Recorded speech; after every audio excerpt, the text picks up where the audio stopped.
Okay. No. Hi, my name is Michelle, and this is my husband, Rick. Um, Rick has been diagnosed in February with advanced stage 4 prostate cancer, which has metastasized to his bones and his lymph.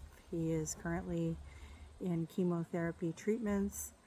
The thing people might not realize about chemotherapy is that some of it is covered by Medicare. The IV chemo that he's on is covered, but the other drugs, the pill form of chemo and the Lupron, which is like a medical castration, is not covered. So these drugs are very expensive. Rick has not been able to work. I'll get Rick to tell you a little bit about his story. Yeah, I want to tell you about my cancer journey. So, back in February 2024, I was diagnosed with, as you know, advanced prostate cancer that had metastasized or moved into my bones and my lymph nodes. Once it's in your lymph nodes, it goes throughout your entire system. In any case, this was completely preventable. I'm a type 1 diabetic, which means that I take insulin. I inject myself with insulin, and I also get blood work done every 3 months. So I've been doing that since I was about 32 years old. I'm 63 today, actually.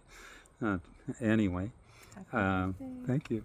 Um, so along the line, you would think that a GP would do a PSA test, especially at the age of 50. So, what's a PSA? PSA goes and checks how healthy your prostate is. It gives them an indication to whether your prostate is healthy or is not. So, that level is supposed to be 4 or less. So if it's more than 4, or if it's rising year after year, then that's of concern and they should be looking into it. The problem is that in 2024, in February, I was having all kinds of issues. I went into the ER 4 times, and they just said that my muscles were locking up because you need some muscle relaxants, until my wife told them that no, this is the 4th time in. You need to look at this. And Rick never complains. So, and I've been having issues with pain in my hips and my legs and my back that the whole year of 2023. So you would think that somebody would do some extra blood work uh, and catch it, but they didn't. And my PSA, just to remind you again, it's supposed to be 4 or less. It was 1215. 1215. The ER doctor said it was the second highest he's ever heard of or experienced, I guess, and I would have to stop work immediately. Because of the cancer that's in my bones, I shouldn't be lifting anything that's heavy because my bones are brittle. That was obvious because I had 2 broken ribs, and my back was broken in several places as well, just from last year or maybe even the year before. In any case, 1215 means that the cancer is throughout my body, and it changed my life. So the PSA test, it's just a blood test. Get it done. If you're a male of 50, even 40, if you're a male that's 50 years old, ask your GP to test your PSA, and then the next year get them to do it again. We don't go for physicals anymore, it seems, unless you're if you're in some if you're a police officer or a security officer or a truck driver or one of those type of jobs where you need a physical. In any case, this has really changed my life. boredom is also an issue because now I can't work. I'm supposed to just keep myself busy. And so what I do is because I'm technology, I used to do a lot of technology, designing data centers. That's what I do is concentrate on programming, electronic design, some other building stuff for like just CAD stuff and some other hobbies. But keeping a positive attitude and is super important for this. It's really hurt our family. The income obviously is not there. Um, can't travel. The drugs are very expensive. In the hospital, they'll give you the IV drugs, which is covered by Medicare, but the Lupron and the darolutamide are not covered.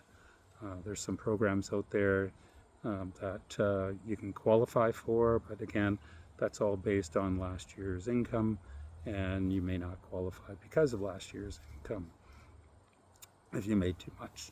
So we're having a really rough time. I'm going to give you a little break in speaking, 'cause I know your voice is strained from. He recently had his second dose of chemotherapy, and he's had a lot of side effects with that. His voice is a little strained right now. He's had mouth ulcers. He was losing his hair in clumps, so we decided to get a buzz cut done. So now Rick is bald. He sports it quite well though, so it's good.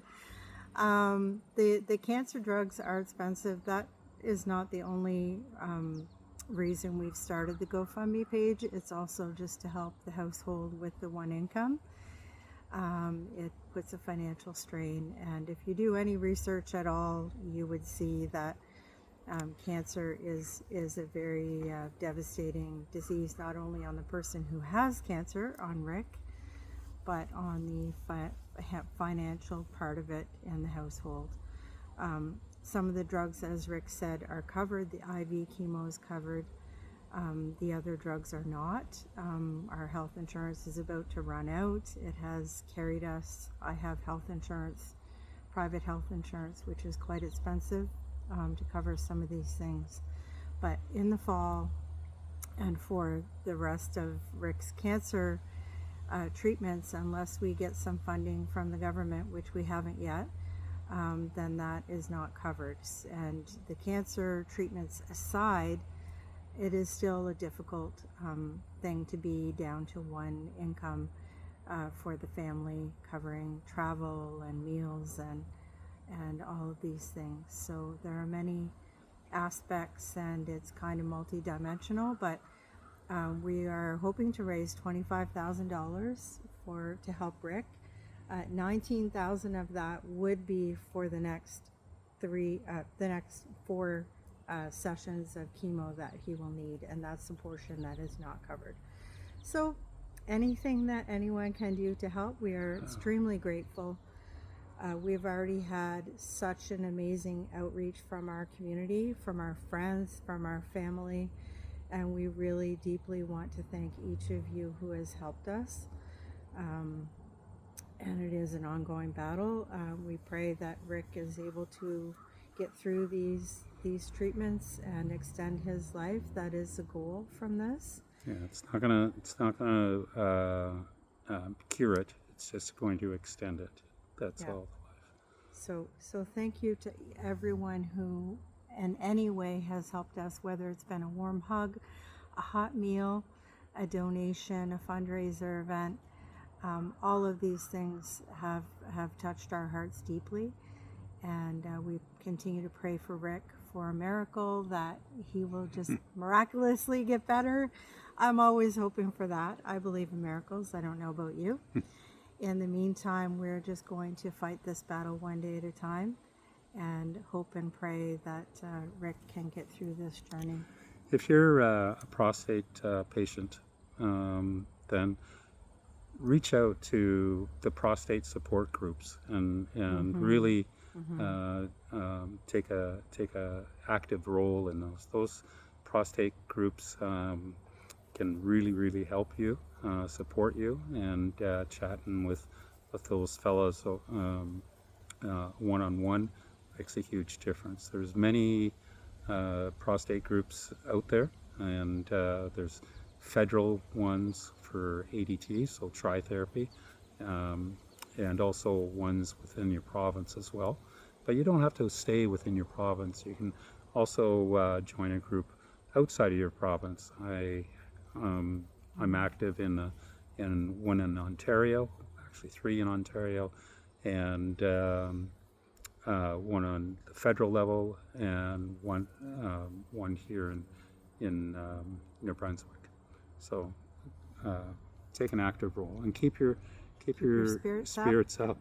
Yeah, Stay and eat well positive. and keep Diet, work out workout. as much as you can. Yep, exercise, diet, and a positive mental state. These are all things that we practice every day. Rick and I start our day with a positive motivational video every morning. And we know from studies that we've read that staying positive That's is a huge. Huge difference. It's Yep. huge. Yeah. So take care. God bless. Thanks. God bless, and thank you to everyone who's ever helped us.